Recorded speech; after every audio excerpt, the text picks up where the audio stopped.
Olá, alunos! Continuando a nossa sequência a respeito de enzimas, agora nós vamos falar um pouquinho sobre a enzimologia clínica. Nós vamos falar um pouco como que as enzimas podem nos auxiliar com relação a um diagnóstico clínico.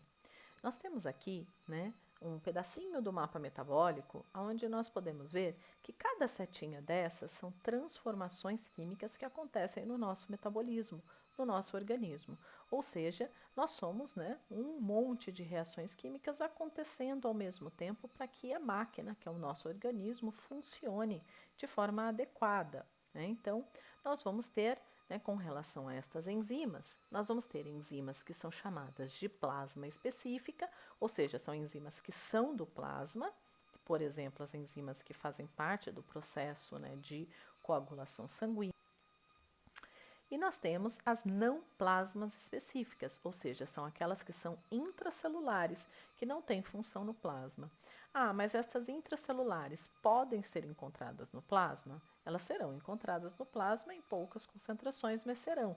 Por quê? Porque nós temos constantemente renovações celulares, né? Certa vez ou outra extravasamento de algum conteúdo celular, né? Mas os processos de renovação celular, as células entrando em processo apoptótico para se renovar, já se torna, né, suficiente aí para ter extravasamento dessas enzimas no nosso organismo. Okay?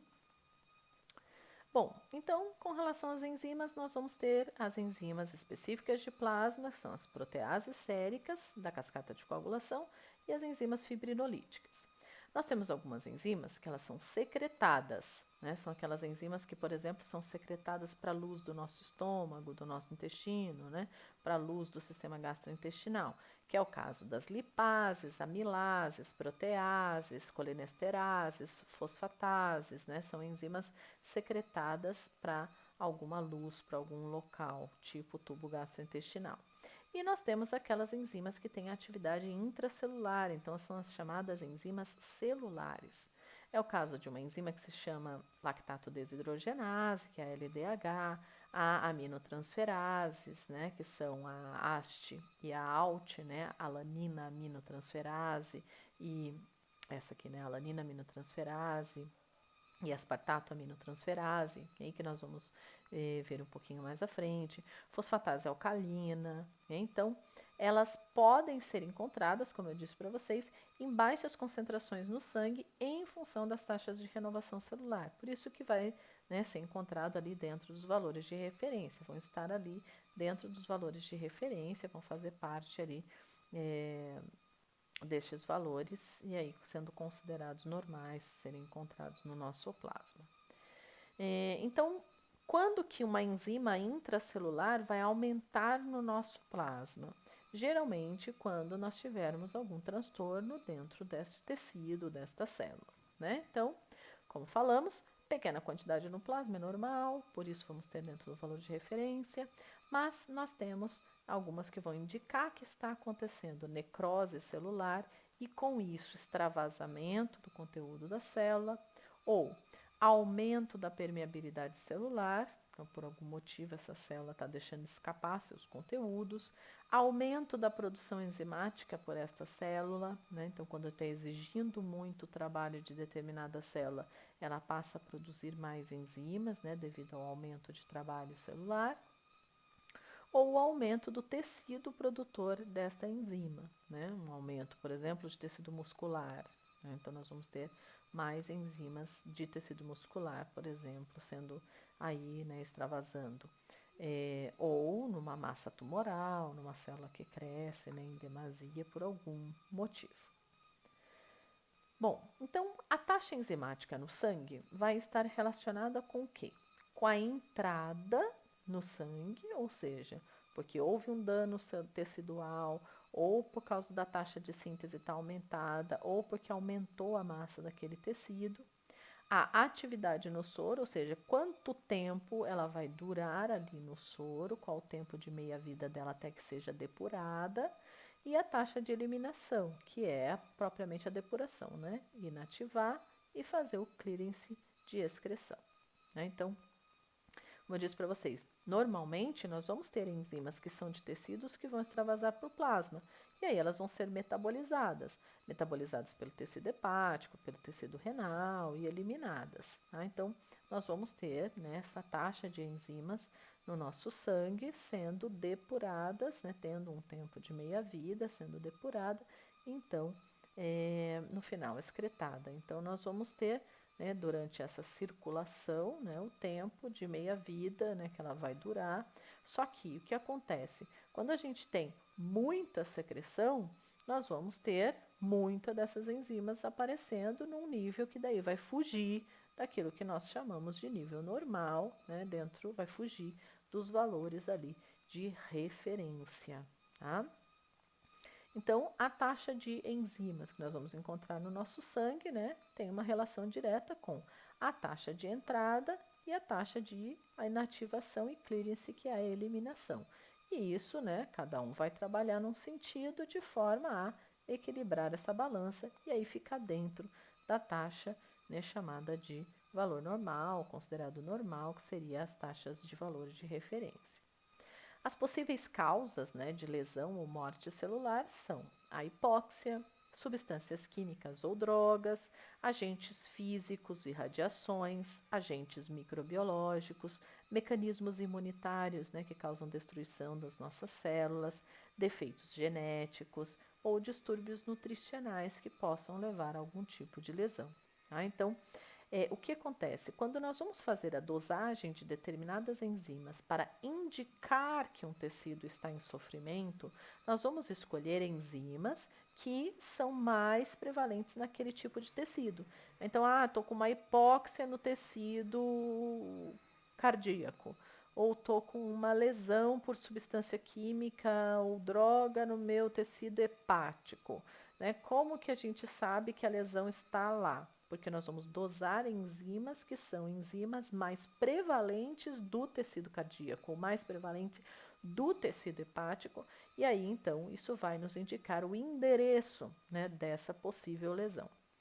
Então, as enzimas aí com relação aos alguns órgãos, né, para que vocês tenham noção aí da importância diagnóstica, né? Então, por exemplo, o fígado. O fígado, ele tem bem expresso, né, um trabalho bastante grande destas enzimas, né, que são a alanina aminotransferase, abreviado como ALT, a aspartato aminotransferase, abreviado como AST, e a gama-glutamiltransferase, que é a gama-GT. Estas enzimas são enzimas marcadoras de função hepática, ou seja, é claro que se eu for fazer um estudo mais apurado, nós vamos utilizar outros marcadores, tá? Mas, a princípio, ela serve para que a gente verifique se a atividade hepática, se há algum dano na atividade hepática, algum tipo de lesão na célula, por que está extravasando, de repente, determinado conteúdo. Então, ela é um marcador da função hepática. Por quê? Porque são enzimas mais prevalentes no tecido hepático. De lesão cardíaca, né, nós temos a alanina aminotransferase, que é a ALT, a creatinoquinase, que é a CK, e a lactato desidrogenase, que é a LDH. Então, eles são marcadores, né, da função hepática. Do pâncreas, né? A amilase, a lipase e a tripsina. Então, se o médico desconfiar de uma função do pâncreas, né, prejudicada, ele pede essas enzimas para verificar se está tendo extravasamento delas. A próstata, né, dosada geralmente a fosfatase ácida. O rim, né, nós vamos ter o aumento de gama-glutamiltransferase, que é a gama-GT, e da fosfatase alcalina, quando a lesão é renal. Os músculos, nós vamos ter a alanina aminotransferase, que é a ALT, aspartato aminotransferase, que é a AST, a creatina quinase, que é a CK, e a lactato desidrogenase, que é a LDH. Mas a gente tem isso tanto aqui no músculo quanto no coração. Exatamente, o músculo, o coração também é um músculo, né? Mas não tem como diferenciar uma da outra? Tem, né? Nós temos subtipos de CK, que é prevalente no coração, que é diferente um pouquinho da carinha do subtipo de CK do músculo, e aí dá para fazer diferenciado, para a gente saber se a origem daquela CK é cardíaca ou do músculo esquelético. Da mesma maneira para LDH. Tá? Então, nós temos subtipos, que são as isoenzimas, tá? De LDH cardíaca e de LDH muscular. Okay? Bom, então o que né, faz para a gente então saber se é uma do coração ou se ela é do músculo, né? Então nós temos as chamadas isoenzimas. A palavra iso vem de igual. São formas múltiplas que realizam o mesmo tipo de reação bioquímica, porém com formatos um pouco diferentes, né? Então nós vamos ter essas isoenzimas, né, sendo chamadas de isoenzimas híbridas, que é a associação de subunidades. Elas podem formar subunidades, né, formadas por duas estruturas, formando um dímero, ou por quatro estruturas, formando um tetrâmero. Okay? Aqui um exemplo, tá? A LDH, ela é um tetrâmero. Nós temos a forma, né, proteica chamada de H e a forma M. A forma H, esse Hzinho foi atribuído, né, por causa de heart, né, de coração, e a forminha M atribuída por causa da palavrinha muscle, né, que vem de músculo. Então, o que nós temos? No coração, a gente encontra a LDH possuindo 4 cadeias H. Tá? No músculo, o que prevalece são 4 cadeias M. Ah, mas aí a gente tem essas LDH também em outros tecidos? Temos, e nós temos variações delas, né, que podem ser encontradas também no músculo e também no coração, né? Mas a forma mais prevalente na LDH do coração é aquela que possui cadeias H, e a mais prevalente no músculo é aquela que possui a forma M. Mas como eu disse para vocês, outros tecidos também produzem LDH. LDH é uma enzima que se chama lactato desidrogenase. Ela é uma enzima que nós vamos ter nas reações de fermentação. O músculo, ele faz fermentação, tá? Músculo, de uma forma geral. Músculo cardíaco, criado esquelético, tá? Faz processo de fermentação quando a demanda de oxigênio está baixa lá para produzir, produzir energia, né, a partir de degradação de glicose. Porém, nós temos células, como é o caso das hemácias, que fazem exclusivamente via fermentativa. Então, as hemácias, elas possuem também bastante LDH, né? Então, nós temos, para fazer um diagnóstico utilizando LDH, nós precisamos saber exatamente qual é a isoforma, tá? Então, no coração e no eritrócito, que é a nossa célula vermelha, nós possuímos LDH do tipo 1 e LDH do tipo 2. LDH do tipo 1 tem 4 cadeias H, LDH do tipo 2 tem 3 cadeias H e uma cadeia M. Tá? Então, coração e eritrócito possuem aí os dois tipos de cadeia de LDH1 e 2. A LDH3 ela possui duas cadeias H e duas cadeias M. São LDHs que nós encontramos no rim, nas plaquetas e no pulmão. A LDH do tipo 4 e do tipo 5 são aquelas que têm prevalentemente cadeia M. A LDH4 só tem uma cadeia H, o resto é M, e a LDH5 tem as 4 cadeias M. LDH4 e 5 são prevalentes, né, encontradas no músculo esquelético e no fígado, isso considerando uma dosagem em soro sanguíneo. Okay? Então, é possível de fazer um diagnóstico diferencial se a gente dosar LDH, isoenzima, LDH1, LDH2, né, ou LDH4, depende do tecido qual você está buscando aí a possibilidade de uma lesão. Tá? Não se faz exame de sangue sem ter uma direção diagnóstica, né? Então, claro que você vai sempre partir, o médico vai pedir o exame partindo sempre de uma desconfiança diagnóstica. Ele vai partir sempre de um suposto diagnóstico, né? E ele vai confirmar pelo exame laboratorial, que é o exame de dosagem de algum elemento. Então, o paciente chegou com uma sintomatologia e desconfia-se de uma determinada lesão. Então, já vai se pedir os elementos, né, marcadores daquela possível lesão. Tá? Um outro tipo de enzima que nós temos, né, que é um dímero, é a ACK, que é a creatina quinase. Creatina quinase, nós vamos ter 3 isoformas, tá? Ou seja, a isoforma CK1, que é duas cadeias B, classificadas como B, porque vem de brain, que significa cérebro, né? É a característica do tecido cerebral. Então, BB, cadeia CK1, né? BB. CK2, ele é um misto de M e de B, que é o que nós encontramos no músculo estriado cardíaco.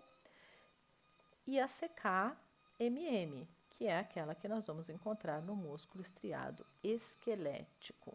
Okay? Então, nós vamos ter essas isoformas, né, de CK1, CK2 e CK3, né, sendo características de determinados tecidos.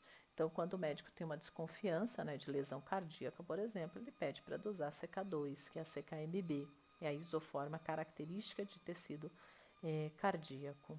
Ok? E, então, a seleção, né, do teste enzimático é feita de acordo com a distribuição das enzimas nos tecidos, a massa do órgão acometido, a localização intracelular dessas enzimas e a taxa de depuração enzimática, né? Então, é claro que o resultado, né, deve ser sempre avaliado em conjunto. Não vai se pedir lesão cardíaca, eu vou dosar só LDH. Não. O médico vai pedir um conjunto de marcadores cardíacos. Por isso que eu mostrei para vocês, né, na figura anterior, naquele quadro anterior, né, nós temos alguns conjuntinhos, né, de enzimas que servem como marcadores de possível lesão, possível aumento, disfunção, necrose de determinado tipo de tecido. Okay? Então, a análise de enzimas no plasma, quanto maior distribuição, né, quanto a distribuição mais ampla for daquela enzima, menor o valor diagnóstico. Por exemplo, enzima de produção de energia. Todas as nossas células têm enzima de produção de energia. Então, não vai servir para diagnosticar a lesão de nenhum tipo de célula. Por quê? Porque todas têm igual. Agora, determinadas enzimas que são prevalentes em determinados tecidos, essas têm maior valor diagnóstico. Por quê? Porque a distribuição tecidual é mais restrita. Sendo mais restrita, o valor diagnóstico é maior, ou seja, se LDH aparece aumentada, LDH no geral, a lesão é muscular, possivelmente, né? Ou hemácias que estão arrebentando. Se a gente pede a isoforma, fica mais específico ainda. A lesão é cardíaca, né? Então, quanto distribuição mais restrita for a um tipo de tecido, mais ele pode ter um valor para mim como um marcador de possível lesão daquele tecido. Se a distribuição for muito ampla, menor é este valor diagnóstico. Okay? Então, nós vamos sempre considerar, né, o quanto daquela enzima, né, que pode variar de tecido para tecido, o tempo que demora para, após uma lesão se instalar, aquela concentração enzimática se elevar no nosso sangue, o tempo que vai demorar para isso ser depurado, ou seja, quanto tempo ela permanece alta até que o seu nível vai baixando. Okay? Então, são enzimas que o valor diagnóstico, né, vão estar atrelados também, né, ao quanto tempo ela demora para aparecer elevada, quanto tempo ela é depurada. Isso vai ajudar, inclusive, a temporizar aquela lesão, especialmente para lesão cardíaca, isso é muito utilizado, porque pode ser que o infarto começou a X tempo, né? Como que a gente vai saber isso? Determinadas enzimas, né, elas são marcadoras durante um determinado tempo, né? Então, se a gente olhar uma lesão cardíaca, né, nós temos aqui o tempo de elevação, né, de alguns elementos, né? Então, a CK, por exemplo, que a gente estava falando está aqui, que é a CKMB e a CK total, e a LDH, tá? Então, essas são as enzimas que nós estávamos falando. Troponina T e troponina I são estruturas, né, de contração muscular. Então, essa é a parte mais estrutural do músculo. E a mioglobina é a proteína que serve para receber o oxigênio no tecido muscular, né? A hemoglobina carrega no sangue e a mioglobina recebe no músculo. Então, é uma proteína com uma função importante, que é uma função de recepção de oxigênio no músculo. E aí o músculo cardíaco possui bastante. Então, o que, que acontece? À medida em que eu tenho uma lesão cardíaca, estes elementos vão aparecer aumentados no sangue de acordo com um determinado tempo, né? Então, por exemplo, a mioglobina, ela começa a aumentar de 1 a 3 horas, a troponina T de 2 a 4, a troponina I de 4 a 6, a CKMB de 3 a 5 horas, a CK total de 4 a 8 horas, a LDH 24 horas, né, depois da lesão se iniciar, né, atingindo a atividade máxima de 6 a 9 horas, 12 horas, 12 horas, 24 horas, essa outra de 12 a 24, a LDH de 24 a 48, e o tempo de depuração, ou seja, volta ao normal, né, depois que ela já é depurada e eliminada, essa 36 horas, a troponina de 10 a 14 dias, a troponina I de 7 a 10 dias, a CKMB de 2 a 4 dias, a CK total de 3 a 4 dias e a LDH depois de 3 dias. Ou seja, com estes elementos, pensando, né, no infarto agudo do miocárdio, tendo a dosagem destes elementos, o médico consegue ter uma noção de há quanto tempo o paciente está infartando, né? Porque o infarto, nas primeiras 6 horas, a probabilidade de reversão do quadro é bem maior do que se a lesão já está antiga, se a lesão já aconteceu há mais tempo, porque daí vai variar também qual vai ser o prognóstico do paciente, qual vai ser a indicação terapêutica, quais os medicamentos que vai utilizar, né? Então, esses marcadores são marcadores importantes, né? Inclusive para a gente temporizar quanto tempo uma lesão está acontecendo. Tá? Então, nós vamos ter marcadores para diversos tecidos, né? Que dá para fazer essa temporização, né? Nós temos aí, nesse caso, mais agudo, né? Que seria o infarto agudo do miocárdio, mas os marcadores, né? Biológicos são muito importantes para o diagnóstico de uma lesão. Né? Então, esses marcadores, né, são marcadores que são necessários, né, que nós utilizemos, mas, claro, partindo sempre de uma suspeita diagnóstica para uma busca, né, de um diagnóstico mais preciso com auxílio destes marcadores da dosagem através destes elementos, ok? Então, esse foi um exemplo, né? Nós temos tantos outros marcadores, como eu mostrei naquele quadro. Espero que vocês tenham entendido, que vocês tenham gostado e até a próxima.